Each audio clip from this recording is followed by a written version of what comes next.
Copper Ridge, Montana Territory, 1889. The town sat tucked into a bend of the Bitterroot Valley, where the mountains came down close on three sides, and the pines ran so thick up the slopes that, on certain mornings, the whole ridge turned blue-black before the sun cleared the eastern peaks. It was the kind of place that decided for you whether you belonged there. Most people who passed through on their way to somewhere larger never quite made it past the next bend. The ones who stayed did so because something in the light, or the silence, or the cold, clean smell of that pine-soaked air had settled into them in a way that made any other landscape feel, afterward, like a poor substitute. Naomi Calder was 26 years old and had lived in Copper Ridge for 4 of those years. She taught the one-room schoolhouse at the edge of town, rang its cracked bell every morning at 8, and had a 5-year-old boy named Eli who sat in the back row during lessons because she had nowhere else to put him and no one else to leave him with. The children had long since stopped finding this unusual. Eli had long since learned to color quietly when the older students were doing arithmetic. She had also been a widow for 9 months. Her husband, Reuben Calder, had died the previous October, found at the base of the old logging platform on the ridge above the North Timber Stand, 3 miles from town. The territorial coroner had ruled it an accidental fall. A platform board had given way beneath him, and a man catching his balance wrong on steep ground could find the edge before he found his footing. It was the kind of death that happened in logging country, people said. Terrible, sudden. Nobody's fault.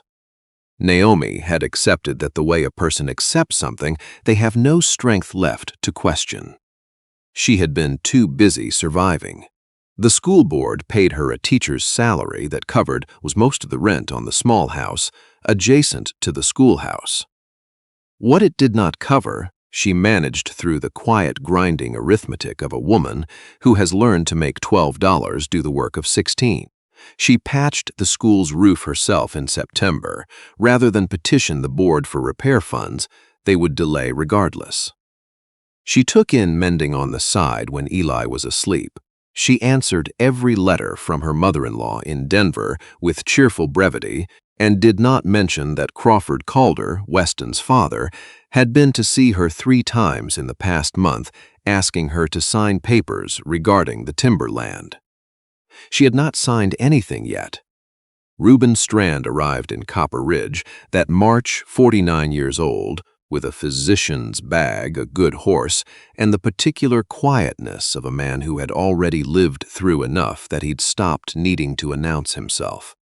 He leased the old assay office on Main Street and had it converted into a doctor's office and dispensary within 2 weeks, working the conversion largely himself on evenings after seeing patients. The school sat on the road between his office and the boarding house where he took his meals, which meant he rode past it every morning around the time Naomi Calder was sweeping the front steps. He stopped his horse the first morning, said, simply because a board on the porch railing was hanging loose, and the step below it was rotted through in a way that looked like it would give under a child's weight before the week was out. "Ma'am," he said, "that 3rd step's going to go." Naomi looked at him with the particular expression she saved for men who stated obvious things to her as though she hadn't already noticed them. "I know it is," she said. "I've put in 2 requests to the school board. They're deliberating. I've got spare lumber at the office. I could fix it this evening." "That's kind of you, though I don't know you well enough to accept favors." "Reuben Strand," he said from the saddle. "Doctor, new to town, 49 years old and harmless as they come, which you're welcome to confirm with anyone who's met me so far, which is most of the town at this point since I've been treating that cough going around." Naomi looked at him a moment longer. She was 26 and had gotten good at reading the intent behind an offer of help. This one read, as far as she could tell, as exactly what it was. "Naomi Calder," she said, "schoolteacher, 26. The step is the 3rd one from the left." He fixed it that evening, and the two loose boards on the railing, and a gap in the window frame that had been letting cold air in on the eastern side. He did not mention any of this to her directly. She noticed it the next morning, and felt something she hadn't expected to feel about a repaired window frame. A small, complicated warmth she didn't entirely know what to do with. She was careful not to encourage it. She knew how she looked to a man new enough to town that he hadn't yet heard the full story of her circumstances. A young widow with a small boy and a schoolteacher's wages, pretty enough in a tired sort of way she no longer thought about. The kind of woman a decent man might feel moved to help, and feel moved to stay near, and eventually feel moved to ask something of that she was not yet anywhere near ready to give. "I appreciate the repairs," she said the next morning when he stopped again. "But I should say plainly, I'm not in any position to be courted, Mr. Strand. I have a son to raise and a legal situation with my late husband's family that takes most of what's left of my attention. I'm not what any sensible man is looking for." Reuben appeared to think this over. He was quiet long enough that she thought he might simply tip his hat and ride on. "I lost my wife 11 years ago," he said instead. "Fever. We had no children. I spent about 4 years after that, trying to be the kind of man people expected to get over it on a reasonable schedule, and the next 4 years learning that grief doesn't much care about anyone's schedule." He looked at the mountains, then back at her. "I'm not here because I think you're looking to be rescued, Mrs. Calder. I'm here because that window gap was going to cost you 2 degrees of warmth by November, and I had the materials." He adjusted his hat. "I'll see you tomorrow morning." She watched him ride toward town and found herself, against all reasonable expectation, almost smiling. It was 6 weeks into that easy, careful rhythm, Reuben bringing supplies for students whose families couldn't afford them, Naomi accepting help with a directness that surprised him because most people wrapped gratitude in so many layers of formality it took 10 minutes to unwrap, that Eli said the thing that changed everything. They were walking home from school, Naomi holding her son's hand on the afternoon road, the boy chattering about a bird he'd seen when he said with the unconcerned randomness of a 5-year-old, "Mama, when Papa was yelling from the ridge, why didn't anyone go help him?" Naomi stopped walking. "What do you mean, sweetheart?" she said carefully. "When Papa fell, he was yelling. I heard him from the barn where I was sitting with the cat." Eli's face was untroubled, merely curious. "I thought someone would go, but then it just got quiet." Naomi stood on that road a long moment with her son's small hand in hers and the mountains rising blue-black above the tree line, and felt something shift in her chest in a way she could not explain and could not dismiss. She mentioned it to Reuben the next morning. She hadn't planned to. The words came out before she'd fully decided to say them, which told her they'd been looking for a way out since the previous afternoon. Reuben listened without interrupting. He was 49 years old and had spent those years learning when to speak and when to simply let a person finish. "A fall from that platform," he said when she was done. "Quick drop onto rocky ground. How long would a man in that position be able to call out?" Naomi shook her head. "I don't know. As a physician, seconds, at most. A hard impact like that would knock the breath from a man almost instantly. He wouldn't have the capacity for sustained yelling, not long enough for a child in a barn to hear it as something that went on and then stopped." The two of them stood at the school fence in the morning quiet, and Naomi felt the comfortable version of her husband's death, the one she'd built 9 months of surviving around, begin to loosen at its edges in a way she wasn't sure she was ready for. "Crawford has been asking me to sign over the timberland," she said. 3 visits in 4 weeks. He says the land legally reverts to the Calder family since Weston, and I had no deed in my name separate from the estate. He keeps saying he wants to resolve it quietly, before it becomes public and unpleasant." She paused. There's a particular urgency in his voice that doesn't a man simply waiting patiently on a legal process. Reuben didn't tell her what to think. He said, "I know a man named Otto Reeves who was working the North Stand last fall. I treated him for a hand injury in April. He mentioned being with the logging crew the week your husband died." He looked at her steadily. "With your permission, I'd like to go ask him some questions." I want to stop here for just a moment. The way these stories sometimes ask you to pause right before the part that changes everything. If you're listening tonight, whether you're in the quiet of a house somewhere in the Midwest, or sitting up late somewhere across the country, or all the way across this wide world in a place I've never seen myself, I'd love to know where this evening finds you. Leave a comment below, just your town, your state, your country. Tell me you're there. I read every one of them, and I am still moved by the distances these stories manage to travel. If this one is keeping you company tonight, a like helps it find the next person who might need it just as much. Now, Otto Reeves has been carrying something for 9 months, and I don't think he can hold it much longer. Otto Reeves was 53 years old and had been working timber in Montana Territory for the better part of 30 years. He had the permanent squint of a man who'd spent 3 decades looking up at tall timber against bright sky, and he received Reuben's questions about the North Stand platform with the careful stillness of a man who'd been waiting, without entirely admitting it to himself, for someone to come ask. The chain on the loading tackle was tampered with, Otto said, without much preamble. Not worn, not weathered. One of the main links had been filed about halfway through. I could see the difference clear as anything. I've replaced enough chain in my life to know old metal fatigue from fresh tool marks. He turned his coffee cup in his hands, told the sheriff. Sheriff Briggs said chain deteriorates funny sometimes and ruled it consistent with accidental failure. He paused. Reuben Calder was standing in that office when the ruling was made, nodding along with every word of it.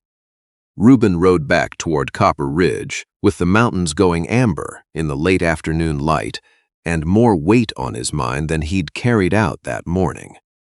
He told Naomi that same evening, sitting across from her at the small kitchen table in the cottage, Eli already asleep in the back room, the lamp between them making everything warm and small against the dark outside. The last light had left the peaks an hour earlier, and the mountains were only a suggestion now, a darker dark against the sky. Naomi listened with both hands flat on the table. "A filed link," she said. "Not worn through, filed." She sat with that a long time. The lamp flame wavered in some small draft from the window he'd repaired 6 weeks earlier. "Crawford had a buyer," she said, finally, her voice gone very quiet, "for the timber rights, a lumber company out of Missoula. I found the letter in Weston's papers after he died. Weston had refused to sell. He wanted to hold the land, let the stand grow another 10 years before cutting." She pressed her fingers briefly to her closed eyes. If Weston had been injured badly enough to be hospitalized for months, unable to manage the claim, Crawford could have applied for family guardianship of the property. He wouldn't have needed to wait for me to inherit and refuse him. He could have bypassed both of us entirely. "That's the shape of it," Reuben said carefully. "I'm not telling you I know everything yet. I'm telling you what Otto saw and what it suggests, because you asked the same question yourself when Eli said what he said on that road. You weren't imagining a reason to doubt the story everyone else accepted easily." Naomi looked at him across the lamp. 26 years old, and carrying the particular exhaustion of a woman who has held a difficult truth at arm's length for 9 months because she did not have the strength to examine it, and still rise in the morning, still ring the school bell, still keep her son warm and fed. "I couldn't grieve Weston honestly," she said. "After the first month, I mean. I was so busy keeping the house and the school and fighting the land dispute in my head that I never let myself." She stopped, started again. He used to sing off-key when he was splitting wood. Thought I couldn't hear him from the kitchen. I'd stand at the window and listen and never say a word because he'd have stopped if he knew. She let out a long breath. I miss that. I haven't let myself miss it properly until right now. Grief needs room, Reuben said. Hard to give it room when you're fighting a legal dispute and your husband's potential murderer at the same time. I have room now, Naomi said. Isn't that a strange thing to say on a night like this? They sat in the warm quiet while the lamp burned lower, neither of them reaching to raise the wick. And Naomi found, simply in not sitting with the weight of it alone, some measure of something she hadn't been able to name for 9 months. They brought Otto Reeves's account to the territorial marshal's office in Bitterroot Falls together, Reuben having correctly assessed that Sheriff Briggs of Copper Ridge was not the appropriate next step. The marshal was a methodical man named Kavanaugh who listened to Otto's account, examined the portion of chain Otto had kept in his own possession for 9 months, because he hadn't known what else to do, with the feeling that something was wrong, and sent for Crawford Calder to come to Bitterroot Falls for a conversation. Crawford was 61 years old and had spent those 61 years believing that the shape of things should conform to his expectations of how family property ought to pass. He had not anticipated a territorial marshal, a preserved chain link, and a logging man with 30 years of professional opinion on the difference between worn metal and deliberate tool marks. He lasted through about 40 minutes of the marshal's questions before the architecture of what he'd maintained for 9 months came apart. I paid a man to weaken the chain, he said, in the flat voice of someone who has finally put down something too heavy to carry any further. A drifter who'd done odd work around the stand. I told him partial. Enough that the tackle would fail under Weston's weight and he'd come down hard, break an arm, a leg, something that would keep him off that ridge for 6 months while I arranged the sale. Crawford stared at the table. I didn't specify which link. I don't know how far the man filed it. I didn't know it would be. He stopped. I didn't know it would be that. Naomi sat beside Reuben at the side of that room, and she felt many things at once in a way she had no orderly words for. Rage, yes. Grief, yes. And underneath both, the particular exhausted clarity of a woman who stopped surviving around a lie and can now begin grieving the truth of it. She wept quietly on the wagon road back to Copper Ridge, with Reuben beside her saying nothing at all, and meaning, by that silence, everything he could not have found words for anyway. The territorial court settled the Calder timber claim in Naomi's name within 6 weeks of Crawford's confession. The standing timber on the North Ridge, as Weston had correctly judged, was worth substantially more left to mature than the Missoula Company had offered Crawford at their private price. A reputable Bitterroot Valley lumber operation signed a careful harvest agreement with Naomi the following spring.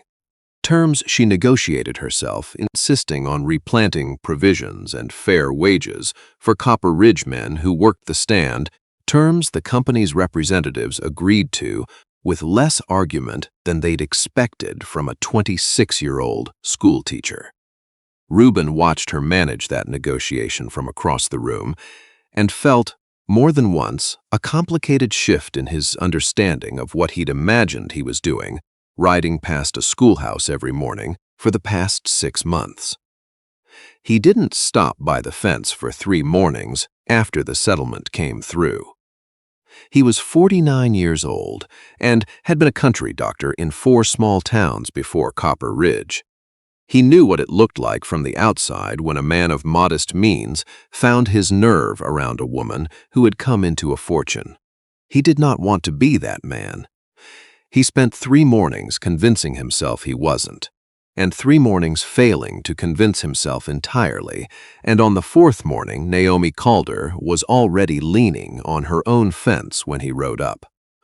Arms crossed, with the expression of a woman who has decided exactly what she is going to say. "You've gone quiet on me," she said. "I'd like to know why." He was honest because she had earned honesty from him by now. "I keep thinking about how it looks," he said. "A 49-year-old country doctor finding his nerve around a woman who's just inherited enough timber money to buy out everything I own twice over. Feels like the kind of thing a certain kind of man does." "You found your nerve before there was any timber money," Naomi said.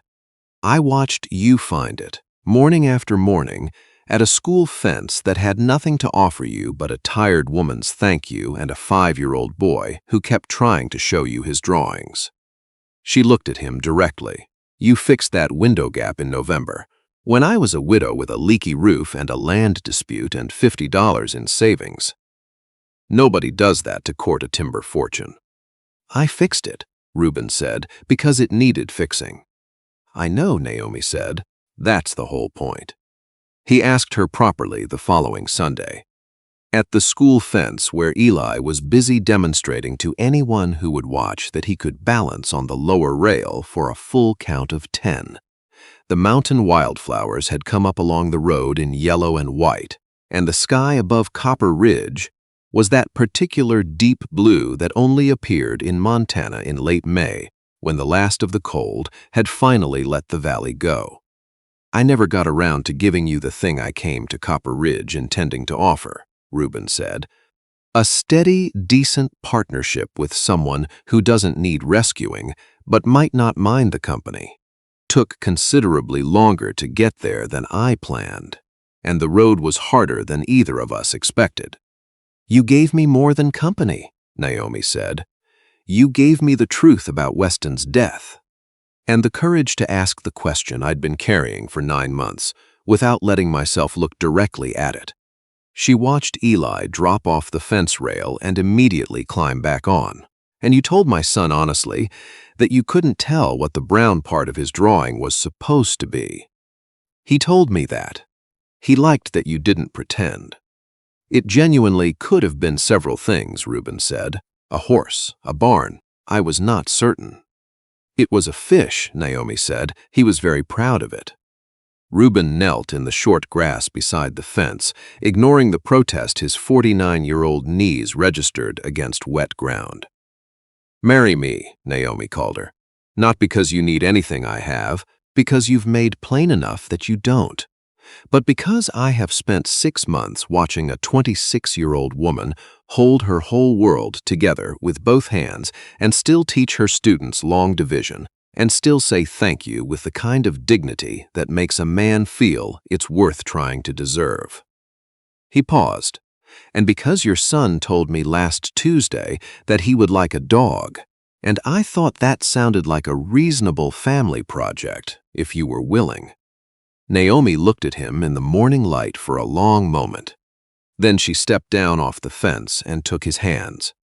"Yes," she said, "to all of it, in whatever order seems most practical." She pulled him to his feet. "Though I'll ask one thing in return. Whatever we build on this land, we build as true partners. I didn't get through 9 months of widowhood by learning to be half of something. I want the whole thing, properly, with someone who decided I was worth his time before anyone knew there was timber money to speak of."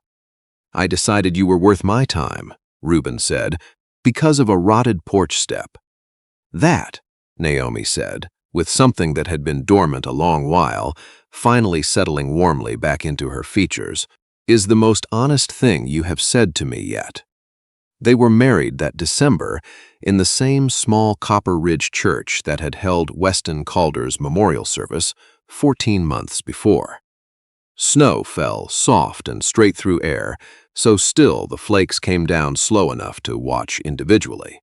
Eli, 5 years old and already fidgeting in a collar that had gone crooked before the ceremony began, stood beside Reuben throughout with the focused gravity of a child who has been assigned an important responsibility and intends to see it through. He had his dog by February, a copper-colored hound named Bishop, who slept under the schoolhouse stove and lifted his head each morning when the cracked bell rang, as though he too were present for attendance. Naomi used the first portion of the timber, proceeds to fund a proper school building, 2 rooms, a real coat closet, windows that actually fit their frames. The school board approved it without deliberation for the first time in her experience of them. Otto Reeves came back to work the North Stand harvest the following year under the replanting contract and told anyone who asked that he'd finally found a timber operation run by people who understood that a forest cut without care for what came after wasn't a harvest but a loss. He had a way of saying it that suggested he was talking about more than timber, and the people who knew the story understood exactly what he meant. Crawford Calder was tried in territorial court and convicted of criminal conspiracy in the death of his son. He was 61 years old at sentencing. Naomi did not attend either the trial or the proceedings that followed. She had done what she needed to do in the marshal's office, and she had no wish to spend further time in rooms built around her husband's death when there were living things in front of her that needed her attention. She kept, in the small drawer of her writing desk, the length of chain that Otto Reeves had preserved all those months. Not as a reminder of what had been done to Weston. As a reminder, she told Eli about it years later, when he was old enough to understand that the truth is worth pursuing even when the comfortable version of events is so much easier to live with. That a question you're afraid to ask doesn't disappear. It sits beneath everything, quietly reshaping the ground you're trying to build on. The mountains above Copper Ridge stood through all of it, the way mountains do, indifferent and absolute and magnificent. The same snow every winter. The same blue distances come spring. The same way the pines went dark before sunrise and then blazed gold in the first full light of morning, regardless of whatever grief or joy was unfolding below them. Naomi and Reuben rode the North Timber Trail together every October after that, when the larch turned gold along the ridgeline and the air came down thin and cold and impossibly clean. Not to mourn, simply to be present in the place where the hardest chapter of the story had occurred, and to remind themselves that ground where terrible things have happened can, with enough time and enough honest tending, grow something worth standing on. There is something I have come to believe after many years of sitting with stories like this one. Patience is not a single choice a person makes. It is not the moment you decide to wait. It is every morning you rise and choose again, to fix the step, to ask the question, to stop your horse at someone's fence when it would be easier and simpler to keep riding. Reuben Strand was 49 years old when he repaired a rotted school porch in a small Montana town because it needed repairing. And nothing more complicated than that is what started everything that followed. And Naomi Calder, 26 years old, carrying 9 months of grief she had not yet been given room to properly feel, discovered that the truth, when it finally came, was not the end of anything. It was the ground she'd been searching for to begin what came next. Wherever you are tonight, I hope you have found a little company here among the pines above Copper Ridge. May God bless you and the ones you love. Keep your heart open, keep your hands steady, and keep riding.